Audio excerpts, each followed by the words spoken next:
জাতীয়তাবাদী দল বাগমারা উপজেলা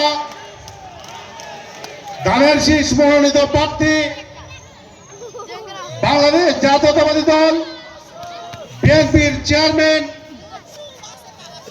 জনাব তারেক রহমান মনোনীত প্রার্থী বাগমারা উপজেলা বিএনপির আহ্বায়ক জনাব ডিএম জিয়াউর রহমানের এই নির্বাচনী জনসভার সম্মানিত সভাপতি, মঞ্চে উপবিষ্ট জেলা, উপজেলা এবং ইউনিয়ন পর্যায়ের নেতৃবৃন্দ, আমার সামনে বাগমারার বিভিন্ন প্রান্ত থেকে আগত বিএনপির নেতা কর্মী ভাই ও বোনেরা, মিডিয়ার ভাইরা, সকলকে জানাই বাগমারা উপজেলা বিএনপির পক্ষ থেকে আন্তরিক শুভেচ্ছা, অভিনন্দন এবং সালাম। প্রিয় ভাইরা, এখানে আমাদের জেলার সিনিয়র নেতৃবৃন্দ আছেন। বক্তব্য দেওয়ার কিছু নাই। বক্তব্য হচ্ছে আগামী 12 তারিখে আমরা প্রত্যেকে ধানের শীষে ভোট দেব। ডিএম জিয়াউর রহমানকে নির্বাচিত করে আমাদের বাগমারা থেকে প্রতিনিধি হিসাবে সংসদে পাঠাবো।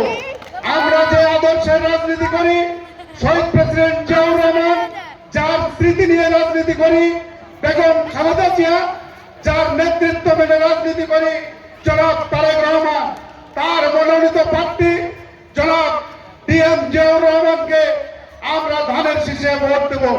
আমাদের নেতা বলেছেন ধানের শীষ কার হাতে সেটা দেখার দরকার নাই, আপনারা মনের কষ্ট দুঃখ বলে ধানের শীষকে জয়লাভ করবেন।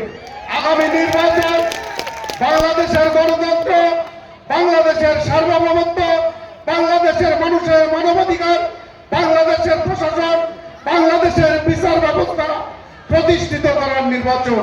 প্রিয় ভাইরা, বাংলাদেশের এই ভূখণ্ড নিয়ে আন্তর্জাতিক যে জিও পলিটিক্স হয়, সেই পলিটিক্স থেকে উত্তরণের ভোট হচ্ছে আগামী 12 তারিখের ভোট। আমি আপনাদের কাছে দত্ত আহ্বান জানাবো, সকলে মিলে ডিএম জিয়াউর রহমানকে নির্বাচিত করবেন। আমাদের পক্ষে উনি সংসদে দাঁড়িয়ে কথা বলবে। পূর্ব বাগমারা মদিনা সারা বাগমারার মানুষ শুধুমাত্র ধানের শীষে ভোট দিবে। বলতে চাই, রাজনীতি করতে হলে ত্যাগ লাগে, পরিশ্রম লাগে, মানুষের কল্যাণ করতে হয়। আর সৎ মানুষ হওয়ার জন্য মানুষ বলে দিবে আপনি সৎ মানুষ। সৎ মানুষ হওয়ার জন্য দল করতে হয় না, পোশাক করতে হয় না। কথা ঠিক না ঠিক? আপনারা 12 তারিখে ভোট দেবেন এবং সারাদিন অবস্থান করবেন। সকলকে আহ্বান রেখে সকলের সুস্বাস্থ্য দীর্ঘায়ু কামনা করে আমি আমার বক্তব্য শেষ করছি। খোদা হাফেজ। বাংলাদেশ জিন্দাবাদ, বাংলাদেশ জাতীয়তাবাদী দল জিন্দাবাদ, শহীদ জিয়া অমর, খালেদা জিয়া জিন্দাবাদ। ধন্যবাদ।